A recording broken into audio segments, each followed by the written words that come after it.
En la madrugada del 3 de enero del año 2020, Donald Trump llevó a cabo un ataque contra Irán donde ejecutaron a Soleimani, un alto mando del ejército de Irán. Y ahora, 6 años después, exactamente en el mismo momento, una madrugada del 3 de enero, el mismo presidente, Donald Trump, ataca militarmente a Venezuela y se lleva detenido a Nicolás Maduro. No hace falta alargar mucho las cosas con cuestiones que ya todos sabemos y que a esta altura son más que obvias. Una de las razones por las cuales Estados Unidos hizo esta operación en Venezuela, como lo dijo el mismo Trump hace un rato, mientras hago este video, quieren sus recursos naturales, el petróleo concretamente. Trump acaba de decir abiertamente que ellos van a tomar el control de la industria petrolera mediante sus empresas y que a partir de ahora ellos van a venderle petróleo incluso a China y a Rusia y a quien quiera, que van a tener incluso mejor infraestructura que la que tenían los venezolanos, o sea, van a hacer lo que se les cante.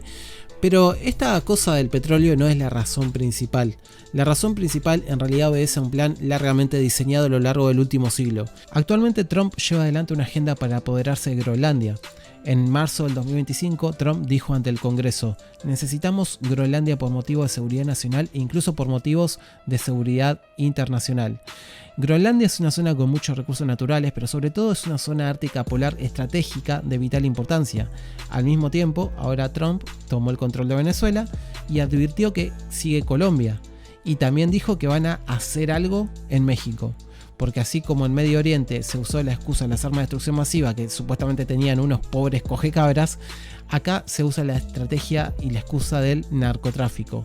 Al mismo tiempo también se habla de que quieren anexar Canadá. Los canadienses internamente están preocupados por ese asunto. Entonces la pregunta que muchos se hacen es ¿a qué responde esta pretensión abierta sobre el control de estos territorios? Bueno, para responder a esta pregunta voy a exponer una teoría que no muchos conocen, pero que hoy en día parece estar cumpliéndose al pie de la letra. Is more than one small country. It is a big idea, a new world order. The world can therefore seize this opportunity to fulfill the long-held promise of a new world order. We can find meaning and reward by serving some higher purpose than ourselves. A shining purpose, the illumination of 1,000 points of light. El plan Tecnato se trata de un plan ideado entre las décadas del 30 y del 40 por un par de anglo-germanos eugenésicos liderados por un tal Howard Scott, el cual creó la organización Technocracy Inc. para promover su plan. Howard Scott es un personaje hiper misterioso, no se sabe nada de él, no se sabe de dónde salió, solamente se sabe que estudió en Berlín y que estuvo relacionado tanto con el nazismo como con empresarios estadounidenses de altísimo nivel. Pero de la nada apareció, fundó esta organización llamada Technocracy Inc. y escribió que la futura utopía tecnocrática de América debía incluir todo Canadá, Groenlandia, América Central, el Caribe, partes de Colombia, Venezuela, las Guayanas, y para conseguir esto, Scott dijo que Estados Unidos tiene que apropiarse de estos territorios nombrados y también de territorios como las Galápagos. Ahora, ¿les suenan estos países que acabo de nombrar? Literalmente son los que acabamos de ver que están en la agenda de ocupación yanqui, tal cual lo ideó Howard Scott hace 100 años. Cuando todos estos territorios estén bajo el control de estos grupos de poder, según el plan ideado por Howard Scott y su organización hace casi 100 años, va a implementarse una tecnocracia utópica liderada por lo que Howard Scott llamó Estado-Energía. Si alguien acá leyó alguna vez a Hitler en Mi Lucha, habrá visto que Hitler hablaba mucho de la imposición del Estado racial, porque en la concepción nacionalsocialista la base de todo era la raza. Bueno, este loco, Howard Scott, habla de Estado-Energía, porque acá se basa todo en la energía. Esta tecnocracia establece que, como todos los mecanismos orgánicos e inorgánicos involucrados en la operación del macrocosmo social son recursos de energía consumida, lo que se planea es hacer que esa energía sea manejada de manera lógica por el Estado Energía, que a su vez va a estar liderado por expertos y sabios tecnócratas que usarán la ciencia y la ingeniería para gestionar recursos y producción.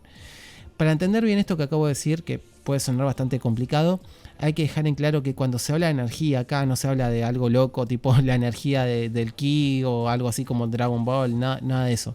Se habla de energía en el sentido termodinámico y físico, aplicada al análisis social. Por ejemplo, plantean que las personas ya no se rijan por el trabajo por unidades monetarias, o sea, por dinero, sino que todo se va a basar en horas hombre, o sea, la fuerza humana medida como trabajo físico, entre otras cosas. O sea, hay una energía física total consumida por el total de la sociedad para sostener su funcionamiento material, y el estado de energía tecnocrático sería el encargado de regular el uso de esta energía social mediante análisis científicos de la sociedad y sus mecánicas.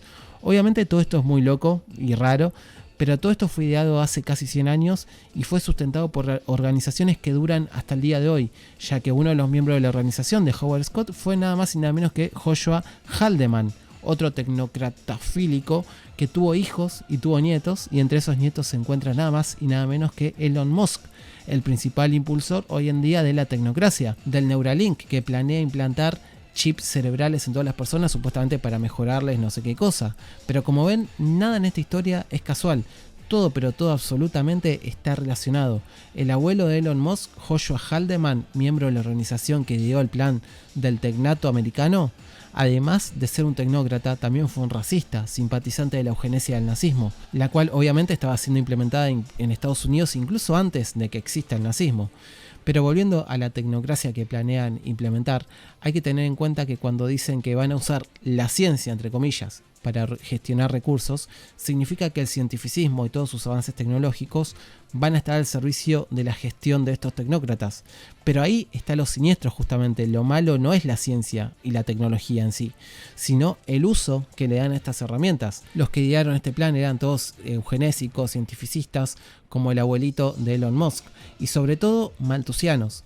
Ahora, ¿cómo creen ustedes que una persona de mentalidad neomalthusiana va a gestionar los recursos y la producción? Dentro de los recursos, acuérdense que está la población misma, o sea, las personas, porque estos tecnócratas ven todo en términos de energía, como expliqué antes. Entonces, las personas son vistas como un mero recurso humano energético. ¿Qué va a pasar si estos tecnócratas neomalthusianos consideran que hay sobrepoblación en este estado utópico que ellos quieren implementar en el futuro? ¿O qué va a pasar si consideran que hay personas que son un gasto de energía porque no generan suficiente energía al macrocosmos social en el delirante estado energético que ellos proponen? Obviamente va a empezar la limpieza y se van a cumplir lo que decían las legendarias piedras guías de Georgia, las famosas piedras guías de Georgia, que hablaban de una utopía, o mejor dicho, distopía, gobernada por la ciencia y la razón y con una población por debajo de los 500 millones de personas. Actualmente solamente en América, que es donde se plantea que se va a implementar esta distopía tecnócrata, hay más de 1.000 millones de habitantes. Así que solo en América, si quieren tener una población por debajo de los 500 millones, van a tener que limpiar literalmente a la mitad de la población. Y eso si es que nos atenemos al número que habían expuesto ellos en aquellas tablas. Por ahí en un planteamiento neomalthusiano más actual se considere que se necesita todavía menos gente, o sea que el genocidio va a ser todavía mayor. Estos locos son capaces de todos, porque recordemos que son gente que delira estar tocada por la divinidad, ser elegido de Dios. Creen que están predestinados a hacer lo que hacen y que el éxito material de sus acciones es muestra de que tienen el signo de la salvación asegurada y que están llevando a cabo su destino manifiesto. O sea, literalmente son gente que está loca. Pero esto no es nada nuevo en lo absoluto. Les recomiendo leer un librito corto pero precursor del pensamiento tecnócrata, La Nueva Atlántida, de Francis Bacon. Fue escrito irónicamente hace exactamente 400 años atrás, en el año 1626. En ese librito se describe un lugar donde se implementa una tecnocracia utópica, donde gobiernan unos sabios que alcanzaron la cumbre de la ciencia y la razón, y a través de la ciencia ellos gobiernan esa isla, pero al mismo tiempo dicen estar bendecidos por Dios, dicen que son parte del pueblo elegido que sobrevivió del diluvio, pero que forma parte de los antiguos patriarcas de Israel. Y de hecho el lugar del cual se gobierna en aquella utopía tecnócrata se llama la Casa de Salomón, que es el lugar desde el cual los sabios tecnócratas gobiernan esta utopía tecnológica que ellos alcanzaron mediante la sabiduría empirista que aplican en la sociedad. Francis Bacon no fue un don nadie, fue uno de los personajes más importantes de la historia en los últimos siglos. Es considerado el padre precursor del cientificismo empirista y también formaba parte de las escuelas de misterios. Incluso los Rosacruces se vieron muy influidos por su pensamiento cuando nació aquella secta. Y fíjense de nuevo cómo todo se une, porque las tablas guías de Georgia que mencionamos mencioné anteriormente, que hablaban de un plan, de una élite de sabios guiados por la ciencia y la razón, otra vez una distopía tecnócrata, donde establecen un sistema donde, entre otras cosas, se reduce la población para mantener un balance que ellos consideran necesario mediante la ciencia y la razón. Bueno, en esas piedras, en una parte tiene las iniciales RC.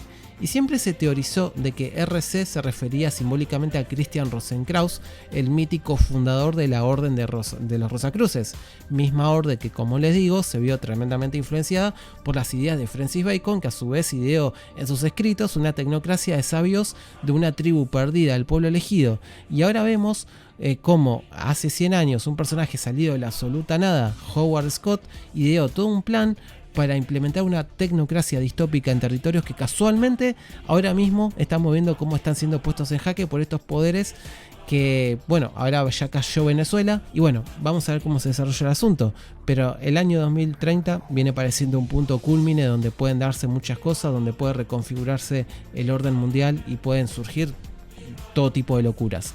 Así que bueno, nada, solamente cierro diciendo que así como ahora hablo de este plan del tecnato americano y puede sonar loco, hace muchos años también nos llamaban locos a los que hablábamos del plan Andinia. Y fíjense ahora como mucha gente que antes se reía, que no le daba bola al tema, ahora están todos preocupados porque recién ahora, en el 2026, 2025, se están dando cuenta de que lo que está pasando con los muchachos de la colectividad. Pero bueno, ¿qué se le va a hacer? Siempre va a haber gente que se burla de lo que no entiende y gente que es más razonable y que analiza las cosas, que contrasta la información y que saca sus propias conclusiones.